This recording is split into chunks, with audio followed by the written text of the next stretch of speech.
main objections. We know what they are. You know, I have no time to do this now. I have no money. I can't afford to do this now. And I need to speak with a business partner or spouse or the tooth fairy or the cat. Okay. A lot of times, this can be a smokescreen because the client is a bit unsure, and that doesn't help anyone.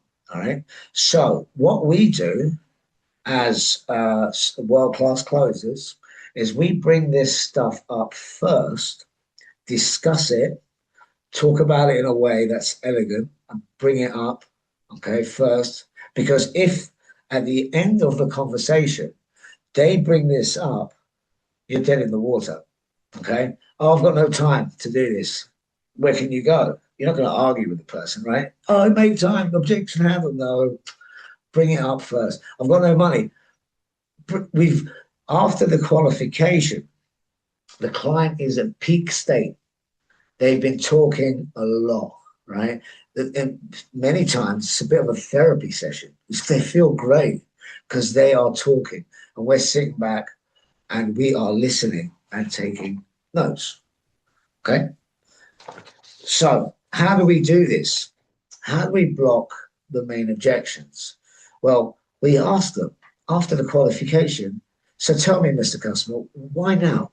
Why is now a good time for you to start on something like this? Right? And the client will start to sell him or herself as to why now is a good time to make some change, right? So no time, no money, need to speak to business partner and spouse. These three things we block here before we go into the investment, okay? Before we go into presenting the offer, we bring these up first. And now is a great time after qualification. Who'd like to see an example of how we block the three main objections? Who'd like to see an example of how we block the three main objections? Let me see some yeses.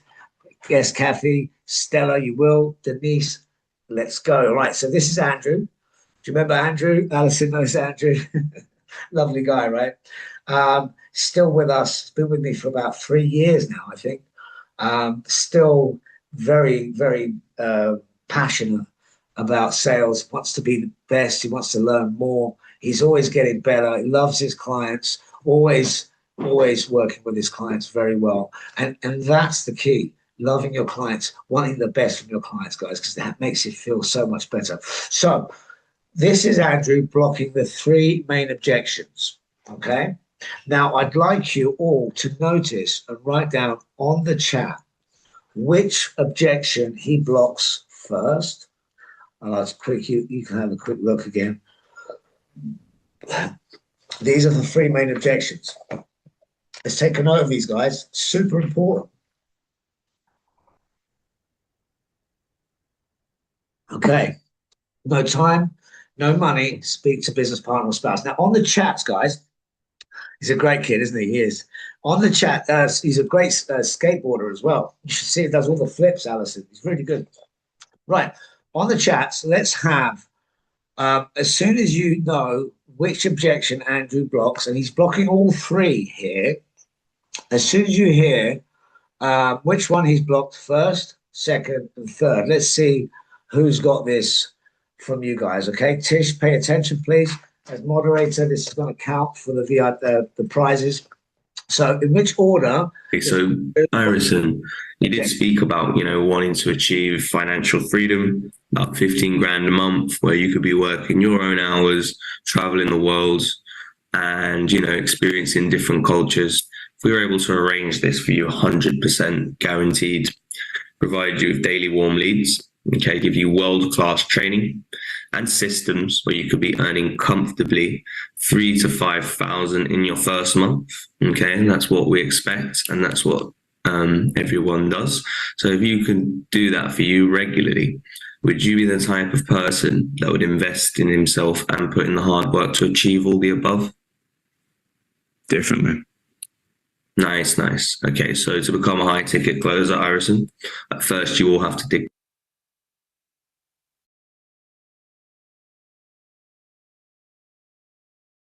Right. Sorry about that, guys. Which one was that then? What did he block then? Alison, Naila, Denise. Naila, you were first. Money. Well done, Tish. Note that, please, buddy. Yes, money. Naila, have you seen this one already?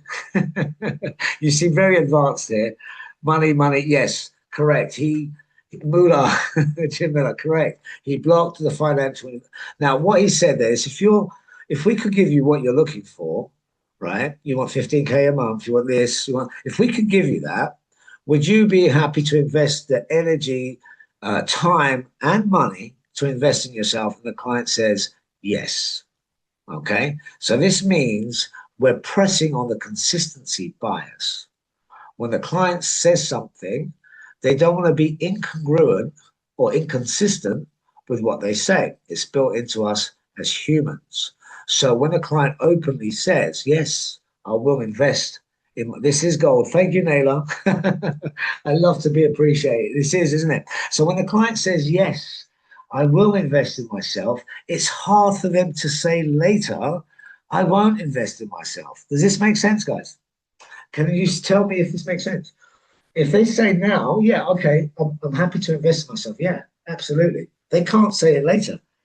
They will feel incongruent or inconsistent with themselves if they do. Okay, makes total sense. Thank you, Denise. Let's hear the next one. First one, quick off the mark. Let's see which one he's blocking next, guys. Let's see. Okay, it's a new skill set that you'll be learning, whether you have experience or not. Okay, it can be tough. It's a new campaign. It's a new role. You've got to get the grips of the ropes. So, do you have a support group around you? Okay, that would be there to help you through the initial stages of starting something new. Like parents, partner, close circle. Yeah. Amazing. Okay, but you do make your own life decisions, right? Yeah, definitely. Alison, spouse rejection, quick, like a ninja. Excellent, Alison Barnes. Spouse rejection, right? Spouse rejection. And you do make your own decisions, though, right? So the client says, yes, I do.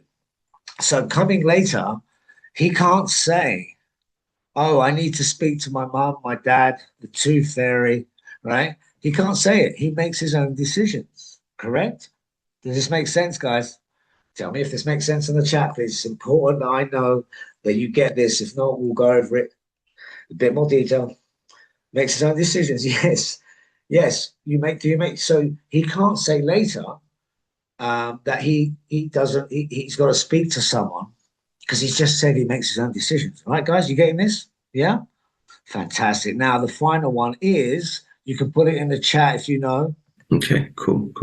So why is now the best time for you to become a high ticket closer, Harrison?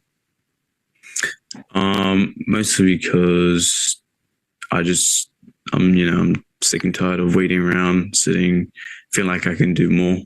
And yeah, that's mostly why.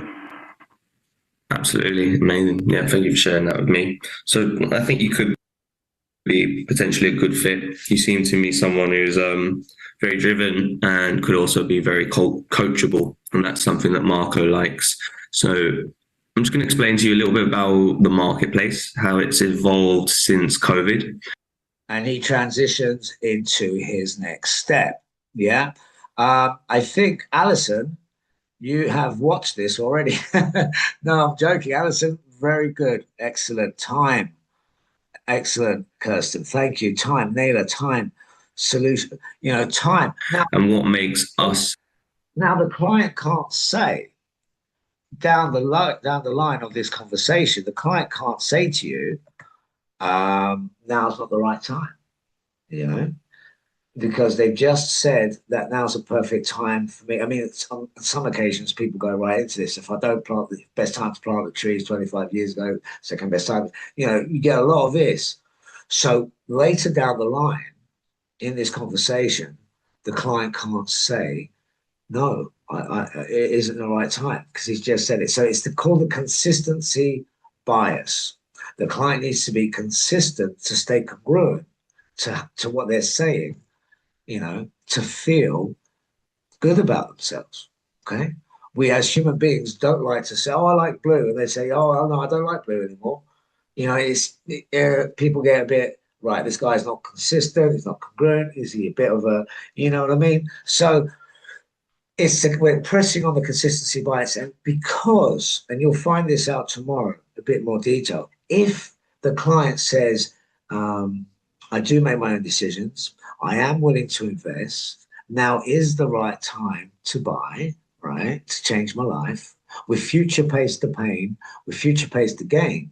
When it comes to the end of the conversation, they're more willing to one call close. This is a client that looks and shaping up to be a one call close. Okay. Because if the client said, oh, I will need to speak to my business partner or spouse, we know, and this is the other good thing about blocking the objections, we know not to waste our or keep our powder dry, as Jordan Belfort says, the Wolf of Wall Street, to not close this person, but advance the sale instead, to speak with a business partner, to work out the finance. Do you know what I mean? We would not, if there was a no in one of these threes, we wouldn't advance to a one call close. Does this make sense, guys?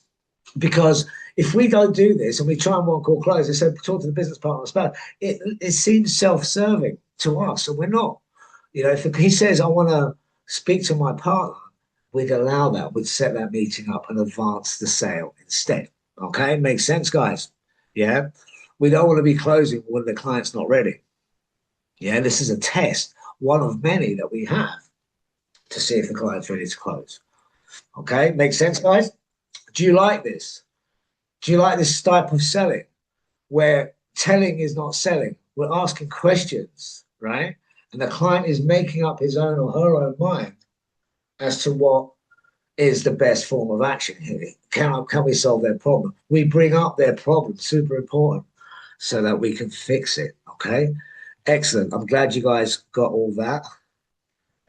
I love the blocking strategy. Thanks, Denise. Yeah, it works a charm. It really does. And it makes us professional, you know. But first, presenting the offer, okay, based on your client's offers in the qualification,